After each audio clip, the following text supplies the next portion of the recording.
when Ernst and Sonny asked me to come over here, and my first question was why, you know, because this is a story about Africa, this is a story about Nigeria. And how can you compare that with one of the richest countries in the world, the Netherlands? So we were looking at what is then the similarity. And what we believe, Ernst and I, is that the similarity is at the moment, as a teenager, young adult, when you get into that stage where you are coming from a very traumatized childhood with sexual abuse, physical abuse, when you get addicted, when you come from a family with a lot of addictions themselves, then something is in common all over the world. And that thing is fear.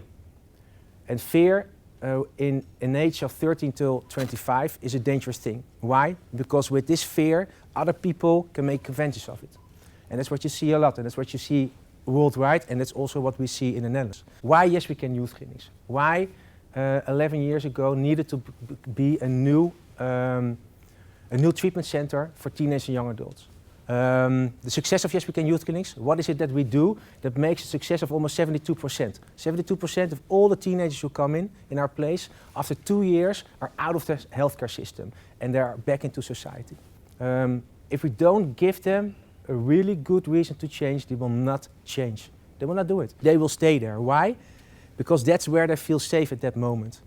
The kids here in the Netherlands, in Rotterdam, The Hague, Amsterdam, all the places with the gangs, etc., even though they know that it's a place where they have no future, they will stay there because that's the only thing where they feel loved, where they feel like they're being part of a group, and there's no other alternative. Worldwide there are thousands, maybe millions of great psychiatrists, great psychologists, but most of them are missing one thing, and that they have been there themselves. If you have not been there yourself, then it's a long way before you really get the trust of those teenagers and young adults. And that's the beauty, and that's the thing we do at Yes We Can youth clinics, bringing those two together. The healthcare professionals, the psychiatrists and the psychologists, and the experts by experienced people. So why Yes We Can youth clinics? To tell you why, I have to tell you a little bit about myself. My mom, alcoholic, my dad was not there, a stepfather who was really aggressive, sexually abused, and a lot of violence inside the house. And on the age of 12 it was enough, and I went out to the streets. On the street I found more people like me. The longer the kids were on the street, the more they had a reason not to go back home. And there you can see the destructive group dynamics. I needed to cope with the traumas I had. So I got addicted to firstly marijuana, then alcohol, then cocaine. And even though I knew that staying in that group was getting me more down and down, there was no way I wanted to get out of it, because there I had what I thought my buddies. We needed money. And we saw that if we were talking about it and we're pushing each other, and very quickly we were doing criminal activities. First very slowly, small ones, and before we knew it, we were doing stuff which is absolutely not okay. And even though we were doing that, we were still together, we were one group. And there was always a leader. There was always this one guy, one man who made you feel warmth, who made you feel loved. He gave compliments, he gave all the things I wanted from my father and from my mother. On the age of 18, they grabbed me from the street and I went to mental health care in the Netherlands and in addiction care. And somehow I wanted to change because I knew I was dying. On the other hand, I missed the streets, but I gave it a try. I experienced inside those institutions, inside those treatments, I experienced not love, not warmth, no answers. I experienced a lot of unsafe environments, clients, patients who were being sexually abused inside, in the Netherlands. On the age of 27, my last therapist in the Netherlands told me, literally, Willem, understand this, the rest of your life you will stay in the mental health care. My last treatment center was in 2004, and I went it 16 years ago now. And I went to Scotland. There was something different. Within a couple of days, I learned more, I received more love, and I understood more about my problems than in the 9 years of therapy before. Why? Because they knew in the beginning they had to get a right person in front of me. And that was somebody who had exactly the same life as I had. So I trusted him. And he showed me that I can change. And he showed me that if I want to, I can have a life working with others and having a great and wonderful life myself, with love, warmth and respect. And that was what I wanted. And it happened within 3 or 4 days. That motivated I got. I stayed there for 6 months. I got back into the Netherlands and I had a mission. And my mission was, because I have no idea what it is to be a normal teenager, I missed that part. And I had a mission, and that was to try to get as many as teenagers and young adults in the age of 13 to 25 to make a happy life. And I saw that even in the Netherlands, tens of thousands of teenage young adults who are having that life. Even in one of the richest countries in the world. It is happening right now at this moment. The beginning of 2011, I did 3 pilots with 30 teenagers, young adults. And in those 3 weeks, we tried everything we could with the combination of the mental health care specialists, the psychiatrists and the psychologists, youth coaches who are doing the sports activity, so no drugs, no violence, no sexual intimidation inside our clinic. And those 3 people, those 3 teams made the change, and we saw that. We started the first real clinic at the end of 2011 in November, a place with 25 kids. And after 6 months, we had a waiting list for over a year. So we needed to move. And in 2013, we moved to a bigger place with 85 places.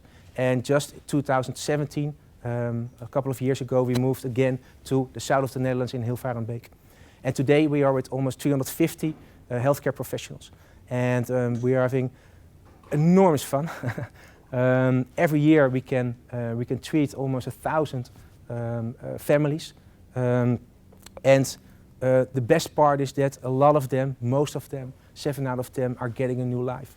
And with having a new life, we mean back to school, having a job and being in society. There's 130 kids inside that clinic. And every Wednesday, 15 new kids are coming in. And those 15 new kids are the most important person on earth on that day. And all the other ones, all the 120 other ones, once they're coming with the bus and they're getting open, those 120 kids are going to those guys and women, and they are giving them all the love and warmth to get. So that they realize that, hey, this is the same feeling I have on the street. And that's why they stay. And that gives us a chance within the first week to really start working on their traumas. We treat those kids where nobody else has an answer anymore. 50% of the kids who are coming in committed once or more times suicide, made a suicide attempt, 50%. 30% of all the kids who are coming in were in a house or in a dangerous family where sexual abuse was. And those traumas, they continue from the age of 6, 7, 8, 9, 10, and it's getting worse and worse and worse. And the thing they are looking for is a way out, and the thing they are looking for is an answer to their negative thoughts and their extreme heavy feelings. We have to make sure that a lot of recognition by other youngsters and employees with similar problems are there. Of course, the 130, 140 other teenage and young adults, they have the same similarities. So there's the connection very quickly. But we made sure that from the 350 people who work in our place, almost 80 people of them are people who completely understand the lives those teenage and young adults were in. They have been there themselves. An intensive 24/7 program of 10 weeks. And to give you an example of what we do, in 10 weeks they are with us, and they're staying with us, they're sleeping with us. That's this. Every day, 3 hours of group therapy. And the beauty of group therapy is that it's also working because of the group dynamics.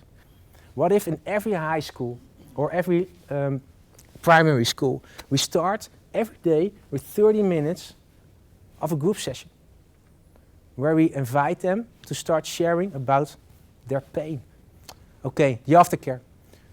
Really important, because staying 10 weeks in a beautiful environment, a beautiful place, I mean, that's not something you can give for the rest of their lives. So they are getting back to their families, where the destructive behavior is still there. And maybe mom is still addicted. And maybe the brother is still dealing on the street. So we have to learn them as well how to cope with that. And to make sure that when they are back, that we are there for them as well. So for 10 to 20 weeks, for 2 days a week, we are still there for them. And we do that in multiple cities in the Netherlands. When it is too unsafe to go home, then we make sure that they will live in a place for at least a year in a safe environment. It's called protective homes.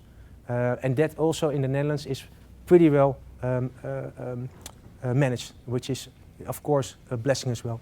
The research of the effectiveness of our treatment is, as I mentioned before, 72% after 2 years, so they're completely out of the healthcare system. 90% remain in recovery after 2 years. The parents are really happy. And the biggest one is, these are all great numbers, but the biggest one for us is this one. Because it means that 28% is not there yet. 28% of all the kids who are coming in, 3 out of 10, are not getting it. And the result, unluckily, is that when they leave our place, there's not much left besides jail, the streets, or death. And every year we receive too many cards from families where he or she died. We have to make sure that they are that they are trained well, educated well, and that they are themselves completely out of that old life. So, what do we do with training and education, the one who have been there? There's tons of psychologists. There are many psychiatrists and doctors, great nurses.